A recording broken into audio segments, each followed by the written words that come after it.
जो मनुष्य की अनंत शक्ति को श्रेष्ठ और महान बनाने का आश्वासन देती है।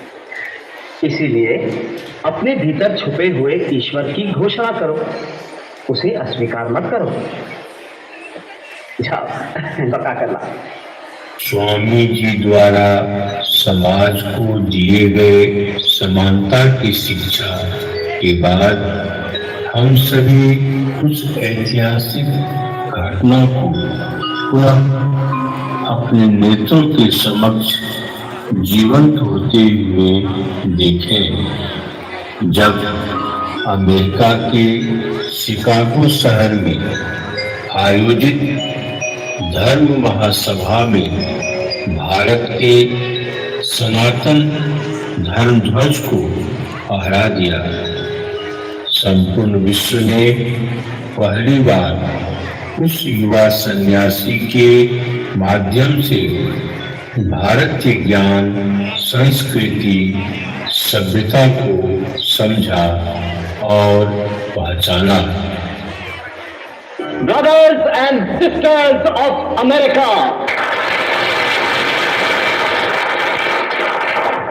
जिस तरह विभिन्न नदियां भिन्न भिन्न स्रोतों से निकलकर समुद्र में मिल जाती है, उसी तरह हे प्रभु भिन्न भिन्न रुचि के लोग टेढ़े मेढ़े अथवा सीधे रास्तों पर चलते हुए तुझी तक पहुंचते हैं।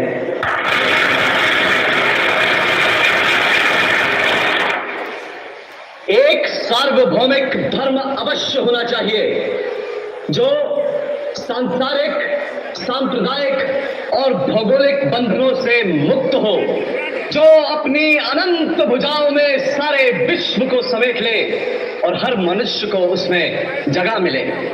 आप लोग ऐसा धर्म सामने रखिए, तमाम राष्ट्र आपके पीछे चल पड़ेंगे, चाहे वो जो हो।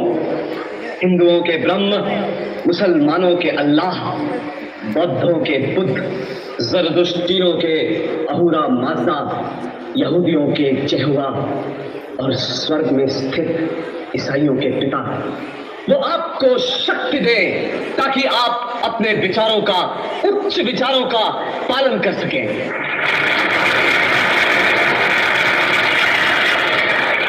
ईसाइयों को हिंदू या बौद्ध नहीं बनना है और न ही बौद्ध और हिंदू को ईसाई ही बनना है।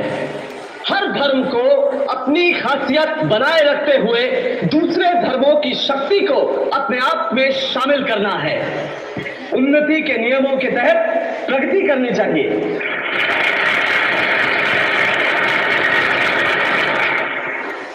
अगर इस धर्म महासभा ने दुनिया को कोई संदेश दिया है तो वो ये है, दुनिया में ये साबित हो चुका है कि साधुता, पवित्रता और दया भाव किसी संप्रदाय विशेष की संपत्ति नहीं है।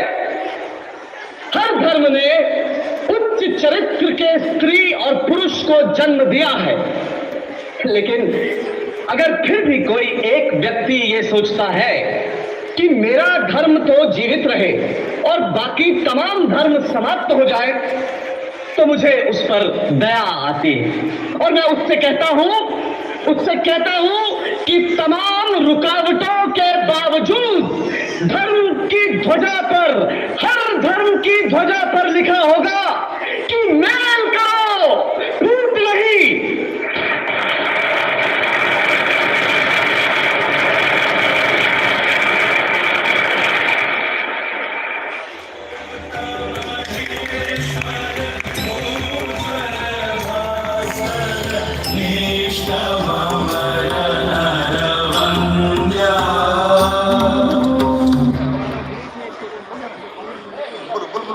That concludes this inspiring journey, beautifully brought by our performers.